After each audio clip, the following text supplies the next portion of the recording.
ನಮಸ್ಕಾರ ಸರ್. ನನಗೆ ಆಗಿದ್ದು ಅನ್ಯಾಯ. ನಾನು ಎಚ್ ದುರ್ಗಮ್ಮ ಅಂತ ದೇವದಾಸಿ ಮಹಿಳೆ ವಿಮೋಚನಾ ಸಂಘದ ತಾಲೂಕು ಕಾರ್ಯದರ್ಶಿಯಾಗಿ ಕೆಲಸ ಮಾಡ್ತಾ ಇದ್ದೀನಿ. ನನಗೆ ಆಗಿದ್ದು ಅನ್ಯಾಯ. ನಾನು ಓಪಿಡಿಗೆ ಬ್ಲಡ್ ಕಡಿಮೆ ಆಗೈತೆ ಅಂತ ಹೋಗಿದ್ದು. 7 ಪಾಯಿಂಟ್ ಬ್ಲಡ್ ಇತ್ತು.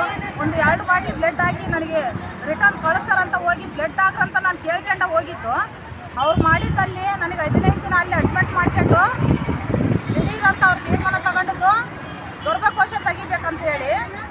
ಗರ್ಭಕೋಶ ನನಗೆ ಏನೂ ಆಗಿರಲಿಲ್ಲ. ಗರ್ಭಕೋಶ ಏನಾಗೈತೆ ಯಾಕೆ ತೆಗಿತೀರಂತ ನಾನು ಪ್ರಶ್ನೆ ಮಾಡಿದ್ದೀನಿ. ಹಂಗಾಗಿ ಅವರು ನನಗೆ ಈ ರೀತಿ ಏನೋ ಆಗಿಲ್ಲ ಅಂತ ನೀನು ಅನ್ಕೋಬೇಡಮ್ಮ, ಇದು ಮುಂದೆ ಏನಾದರೂ ಸಮಸ್ಯೆ ಆಗತ್ತಂತ ಹೇಳಿದರು.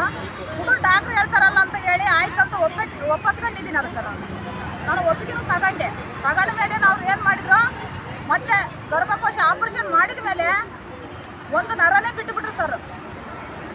ಆ ನರದಿಂದ ನಾನು 4 ತಿಂಗಳು ಅನುಭವಿಸಿರೋ ನಾವು ಯಾರೂ ಅದನ್ನು ಮುಂದಿನ ದಿನಗಳಲ್ಲಿ ಮಹಿಳೆಯರು ಅನುಭವಿಸ್ಬಾರ್ದಿದ್ದ. ನಮಗೆಲ್ಲ ಗೊತ್ತಿದ್ದು ಅದರಲ್ಲಿ ಗಟ್ಟಿಯಾಗಿ ನಾನು ಧೈರ್ಯದಿಂದ ನಾನು ಹೊರಗೆ ಬಂದಿದ್ದೀನಿ ಸರ್. ನಾನು ಸಾತ್ವಾಗಿರೋ ಬದುಕಿದ್ದೀನಿ ಅಂತ ನಾನು ಅಷ್ಟು ನೋವು ಅನುಭವಿಸಿ ನಾನು ಓಪಿಡಿಲಿಂದ ಹೊರಗೆ ಬಂದಿದ್ದೀನಿ. ಆಗ ಅಡ್ಮಿಟ್ ಮಾಡ್ಕೊಂಡ್ಮೇಲೆ ಒಂದು ರೀತಿಯಲ್ಲಿ, ಅಡ್ಮಿಟ್ ಆದಮೇಲೆ ಇನ್ನೊಂದು ರೀತಿ ನಡೀತಾ ಇತ್ತು ಅಲ್ಲಿ ಹಾಸ್ಪಿಟ್ಲಲ್ಲಿ.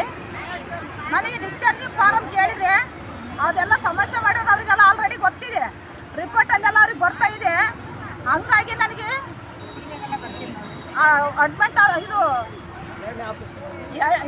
ಇದು ಡಿಸ್ಚಾರ್ಜ್ ಫಾರಮ್ ಕೊಡಲಿಲ್ಲ. ನನಗೆ ಡಿಸ್ಚಾರ್ಜ್ ಫಾರಮ್ ಯಾಕೆ ಕೊಡ್ತಾ ಇಲ್ಲ ಅಂತ ಕೇಳಿದರೆ, ನೀವು ಒಟ್ಟಿಗೆ ನೀವು ಹೋಗ್ತಾ ಇದ್ದೀರಿ, ಕೊಡಕ್ಕೆ ಬರಲ್ಲ ಅಂತ ಹೇಳಿದರು.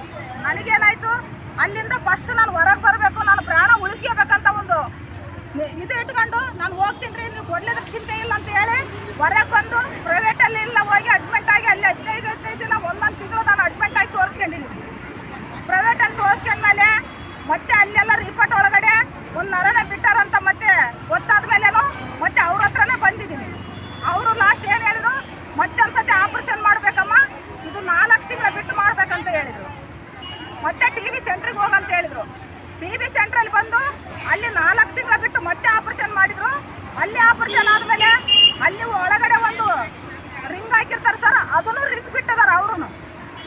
ಆ ರಿಂಗ್ನು 3 ತಿಂಗಳ ಅದು ಯಾವ ರೀತಿ ನಾವು ಅನುಭವಿಸಿದ್ದೀನಿ ನನಗೆ ಮಾತ್ರ ಗೊತ್ತು. ಆ ರಿಂಗ್ನ ಮತ್ತೆ ಅವ್ರು ಏನು ಆಪ್ರೇಷನ್ ಮಾಡಿರಲ್ಲ, ಅವರು ಪ್ರೈವೇಟಲ್ಲಿ ಏನು ನೋಡ್ತಾ ಇದ್ದಾರಲ್ಲ, ಅಲ್ಲಿ ಹೋಗಿ ಅವ್ರು ಪ್ರೈವೇಟ್ ಹತ್ರ ನಾವು ತೋರಿಸ್ಕೊಂಡ್ರೆ ಅವ್ರು ಸ್ಕ್ಯಾನ್ ಮಾಡಿ ಒಳಗಡೆ ರಿಂಗ್ ಹಾಕಿ ತೆಗಿಬೇಕಂತ ಅವರೇ ಹೇಳ್ತಾರೆ. ಅವ್ರು ಹೇಳಿದ ಮೇಲೆ ಹೋಗಿ ಆ ರಿಂಗ್ ತೆಗೆಸ್ಕೊಂಡು ಮತ್ತೆ ಹೇಳ್ತಾರೆ ಈಗೆಲ್ಲ ರಿಪೋರ್ಟ್ಗಳು ಹಿಂಗೆಲ್ಲ ಮಾಡಿರಲ್ಲ ಅಂತ ಕೇಳಿದರೆ, ನಾವು ಯಾರು ನಿರ್ಲಕ್ಷ್ಯ ವಹಿಸಿಲ್ಲ, ಇದು ಏನೋ ಒಂದು ಹೆಣ್ಮಕ್ಳ ಮಧ್ಯೆ ಆಗೋದಿದೆ ಅಂತ ಹೇಳ್ತಾ ಇದಾರಲ್ಲ. ಇಂಥ ಅಧಿಕಾರಿಗಳ, ಇಂಥ ಡಾಕ್ಟರ್ಗಳಿಗೆ ಶಿಸ್ತು ಕ್ರಮ ಆಗಬೇಕು. ಇದು ತುಂಬ ಹೆಣ್ಮಕ್ಳಿಗೆ ಸಮಸ್ಯೆ ಇದ್ದಾವೆ. ಈ ರೀತಿ ಎಲ್ಲ ನೋವು ಮಾಡೋದ್ರಿಂದ ಅವ್ರಿಗೆ ಏನು ಅನಿಸ್ತಕ್ಕಂತ ಅವ್ರಿಗೆ ನಾವು ಕೇಳೋದು. ಫಸ್ಟು ನಾವು FIR ಮಾಡ್ಬೇಕಂತಂದು ಪೊಲೀಸ್ ಸ್ಟೇಷನ್ಗೆ ಹೋಗಿ ಕಂಪ್ಲೇಂಟ್ ಮಾಡಿದ್ರೆ 10 ನಿಮಿಷ ಆಗಲ್ಲ. ಆದರೂ ಅವ್ರು ಏನಾದರೂ ಒಂದು ಹೆಣ್ಮಕ್ಳಿಗೆ ನ್ಯಾಯ ಕೊಡ್ತಾರೇನಂತ ಇಲ್ಲಿವರೆಗೂ ಕಾದಿದ್ದೀನಿ ನಾನು. ಇರಲಿ ಏನು ಹೇಳ್ತಾರಂತಂದು ಹೇಳಿ. ಆದರೂ ಅವ್ರು ಇಲ್ಲಿವರೆಗೂ ನನಗೆ ಯಾವ ರೀತಿನೂ ಬರೀ ನಮ್ಮದೇನು ತಪ್ಪಿಲ್ಲ ಅನ್ನೋ ಥರ ತೋರಿಸ್ತಾ ಇದಾರೆ. ಎಲ್ಲ ರಿಪೋರ್ಟು ನನ್ನ ಹತ್ರ ಇದ್ದಾವೆ. ಪ್ರತಿಯೊಂದು ರಿಪೋರ್ಟ್ ಇಟ್ಕೊಂಡಿದ್ದೀನಿ.